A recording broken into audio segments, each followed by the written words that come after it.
Radio Algeria International, our voice in the world.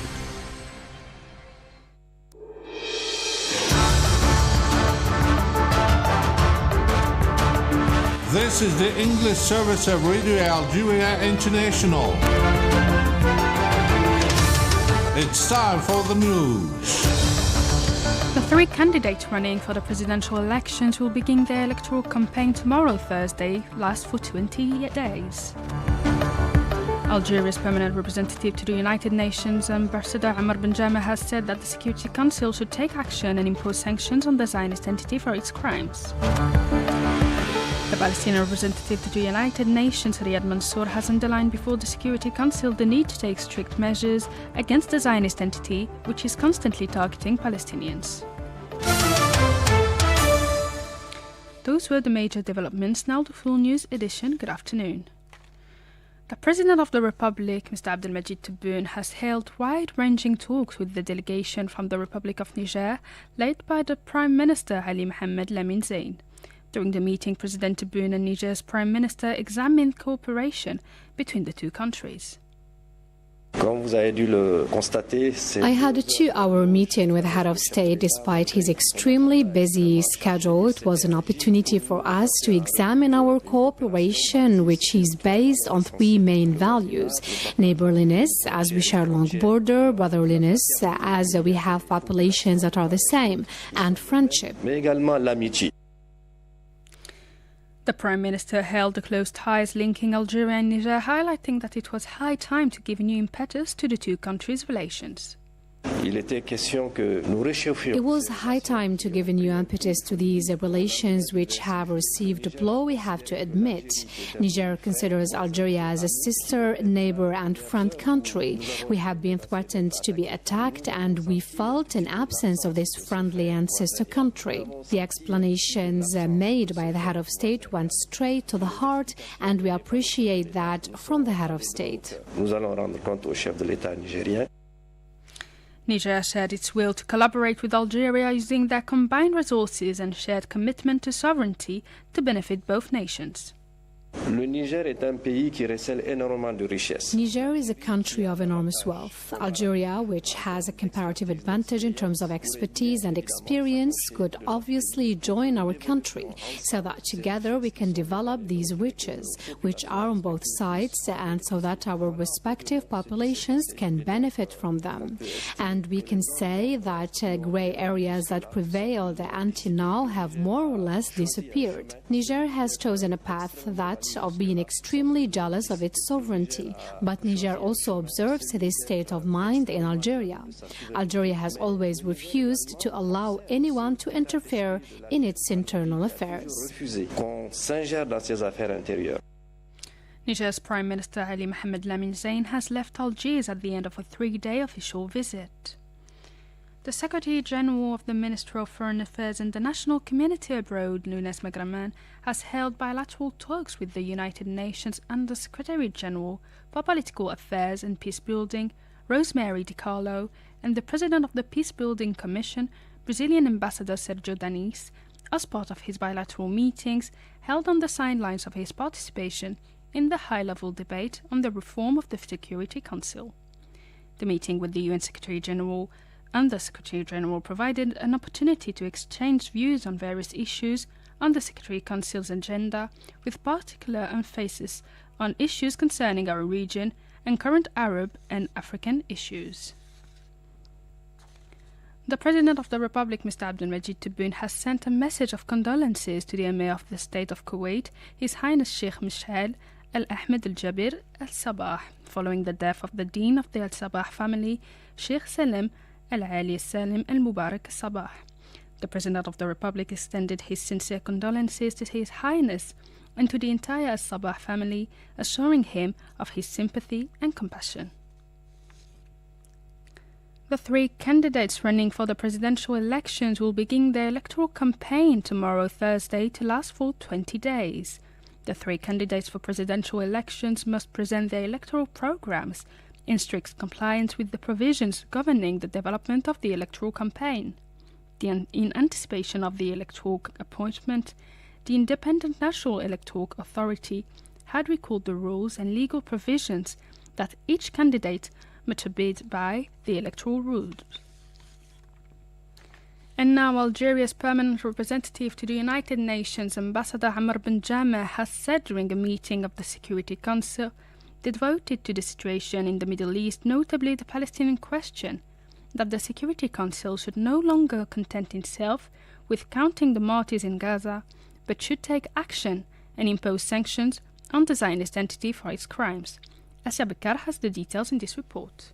Mr. Benjama stressed that the UN Secretary General had stated that the school in question was sheltering refugees, adding that the Zionist aggressors' military and financial aid enabled these crimes. Last Saturday, the world woke up to yet another horrific bloodshed after the Israeli occupying power targeted deliberately a school in the Daraj neighborhood in Gaza. This heinous massacre of Daraj and the previous ones wouldn't have been possible without the generous financial and military assistance freely provided to the Israeli aggressor.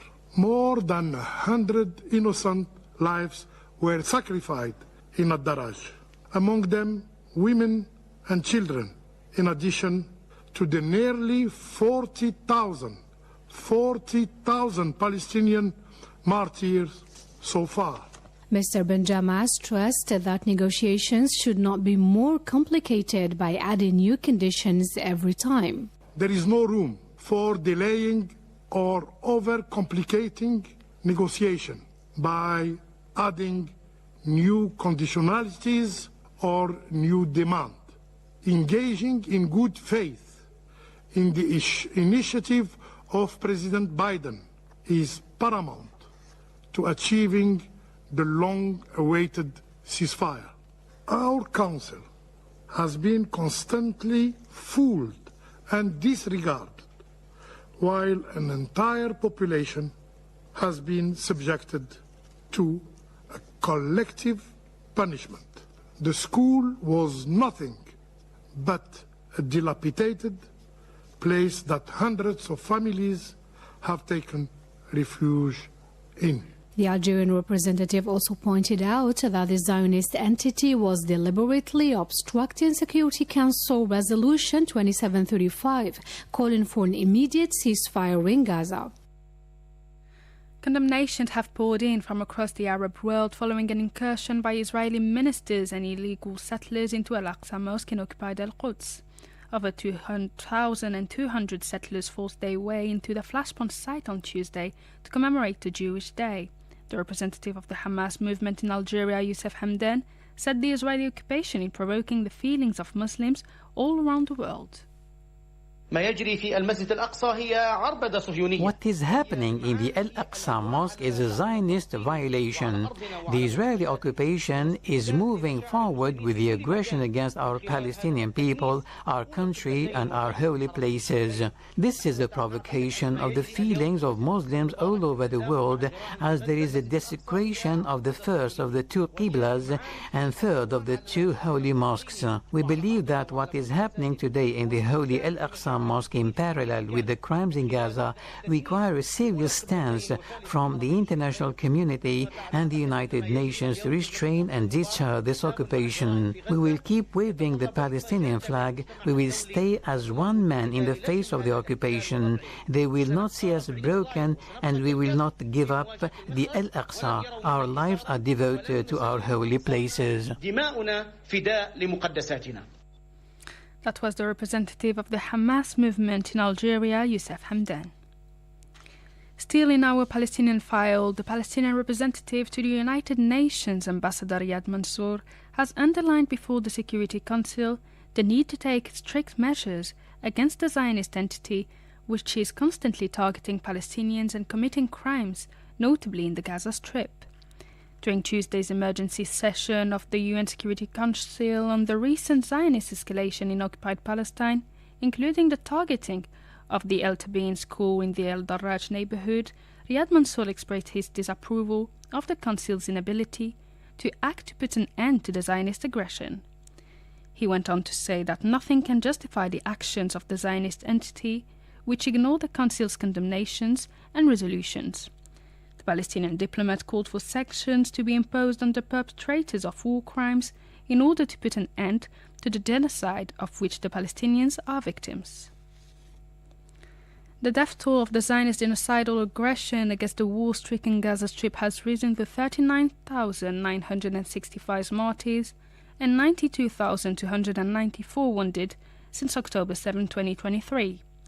The Zionist occupation army has committed 2 massacres in the last 24 hours in the Gaza Strip, resulting in 36 martyrs and 54 injured. The Palestinian health authorities indicated that a number of victims were still under the rubble and on the roads, and that the occupying forces were preventing ambulances and civil protection teams from coming to their aid. On the 312th day of the savage Zionist aggression on the defenseless population of the Gaza Strip, at least 20 Palestinians were killed at dawn today and others were injured as a result of the Zionist occupation bombing of several areas in the Gaza Strips. More details with Saïd Bourazi.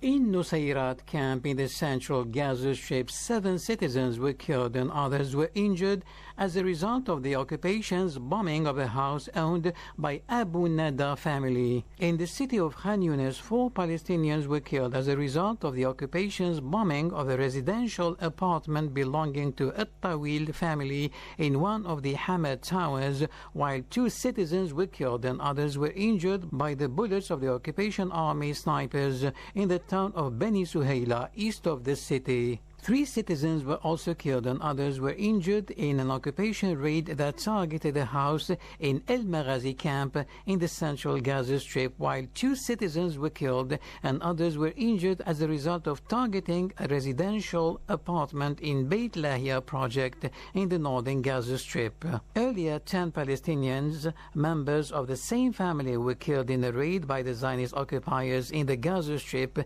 leaving only 1 survivor, a 3-month-old girl, reported an official from the Nasser hospital in Khan Yunis in the south of the war-torn Palestinian enclave. There is only 1 survivor from the family, a baby. The little girl, named Rim, is 3 months old, he added, giving the names of the 2 parents who fell as martyrs, as well as those of their 5 sons and 3 daughters. The infant caused quite a stir in the courtyard of Nasser Hospital, now a meeting place for grieving families looking for a missing person or families searching for the missing or dropping off the injured or the dead. Nearly 84% of the Gaza Strip is affected by evacuation orders issued by the army of the Zionist occupier. People are running for their lives, grabbing what they can and leaving everything else behind. They are exhausted and have nowhere else to go to be safe, the United Nations Relief and Works Agency for Palestine Refugees in the Near East, UNRWA, said on the X platform. Since the beginning of the aggression on Gaza, the Zionist occupation army has regularly demanded that the inhabitants of Gaza leave their homes in anticipation of military operations. The displaced persons have been forced to seek refuge in UNRWA shelters, stay with relatives, or set up tents in streets or schools. According to data from the Palestinian Government Press Service, 2 million people, out of a total population of 2.3 million, have been displaced by the current conflict in the Gaza Strip. The United Nations humanitarian agencies have warned that the Zionist occupation authorities have refused access to Gaza to around a third of all aid missions since the beginning of August, a measure that perpetuates a continuous cycle of deprivation and distress for the population of the Palestinian enclave, torn apart by 10 months of a savage Zionist aggression. Saïd Bourazi has the details.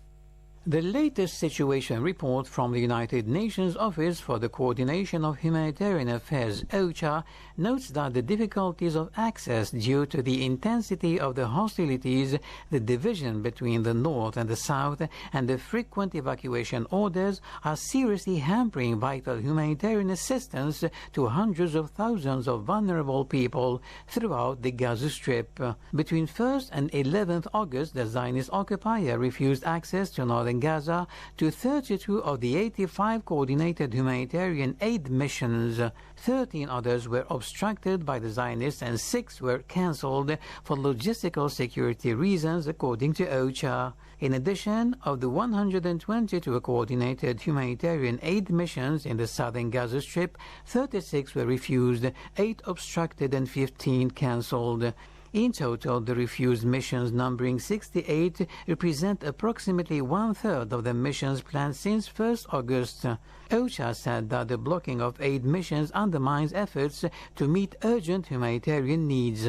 According to the office, the cumulative effects of access restrictions are compromising efforts to meet urgent humanitarian needs, perpetuating a continuing cycle of deprivation and distress among affected people throughout the Gaza Strip. These latest developments come at a time when the Zionist occupation army has ordered the evacuation of parts of the town of Khan Yunis in the south of the enclave. The Committee for the Defense of the Sahrawi People's Right to Self-Determination, CODAPSO, has strongly condemned the demolition and destruction by the Moroccan occupation of Sahrawi property in Occupant El Ayoun and its suburbs. The committee underlined in a statement that the Moroccan occupation authorities have been carrying out intensive demolition operations of the homes of many Sahrawi citizens, as well as the buildings for their livestock and poultry, which for some of the victims are a source of livelihood. Describing these operations as terrorist acts, CODAPSO pointed out that these operations, which began last February, are continuing to this day. And now the head of the Lebanese government in charge of managing current affairs, Najib Mikati, has stressed the urgent need to halt the Zionist aggression against Lebanon and the Gaza Strip in occupied Palestine, calling on the international community to act to put an end to this genocide.